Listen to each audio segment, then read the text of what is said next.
भारतीय reserve bank के governor Shaktikanta Das की अध्यक्षता वाली मॉनेटरी पॉलिसी कमेटी यानी एमपीसी की बैठक के नतीजे सामने आ गए हैं।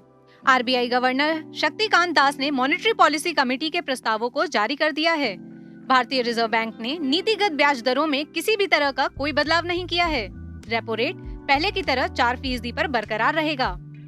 वहीं रिजर्व रेपो रेट भी पहले की तरह 3.35% मार्जिनल स्टैंडिंग फैसिलिटी रेट और बैंक रेट 4.25% पर स्थिर रहेगा।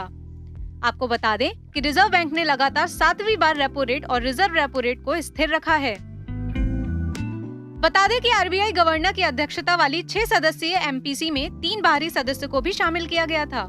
एमपीसी के 6 सदस्यों में 5 सदस्य ब्याज दरों में बदलाव करने के पक्ष में नहीं थे।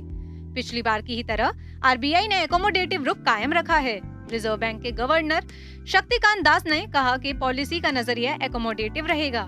एकोमोडेटिव रुख का मतलब ये है कि आरबीआई का ध्यान ब्याज दर को कम रखकर अर्थव्यवस्था को बढ़ाने पर रहेगा। रिजर्व बैंक ने वित्त वर्ष 2021-22 में जीडीपी ग्रोथ 9.5% रहने का अनुमान लगाया है। वहीं तीसरी तिमाही में जीडीपी ग्रोथ 6.3% और चौथी तिमाही में जीडीपी ग्रोथ 6.1% रहने का अनुमान है। दूसरी ओर रिजर्व बैंक ने कंज्यूमर प्राइस इंडेक्स यानी खुदरा महंगाई दर के अनुमान को भी रिवाइज कर दिया है। आरबीआई ने वित्त वर्ष 2022 के लिए महंगाई दर के अनुमान को 5.1% से बढ़ाकर 5.7% कर दिया है। वहीं चालू वित्त वर्ष की दूसरी तिमाही के लिए महंगाई दर के अनुमान को 5.4% के मुकाबले बढ़ाकर 5.9% कर दिया है।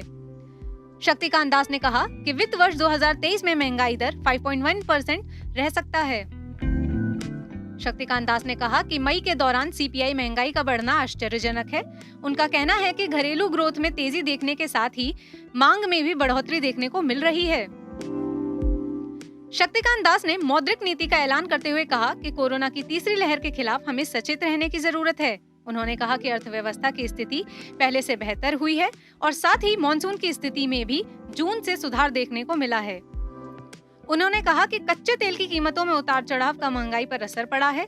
बता दें कि रिजर्व बैंक के गवर्नर शक्तिकांत दास ने जून की क्रेडिट पॉलिसी में भी ब्याज दरों में किसी भी तरह का कोई बदलाव नहीं किया था और वहीं एमपीसी ने ब्याज दरों को लेकर एकोमोडेटिव रुख कायम रखा था। मॉनेटरी पॉलिसी कमेटी ने पिछली बार बढ़ती महंगाई की वजह से पॉलिसी रेट में कोई बदलाव नहीं करने का निर्णय लिया था।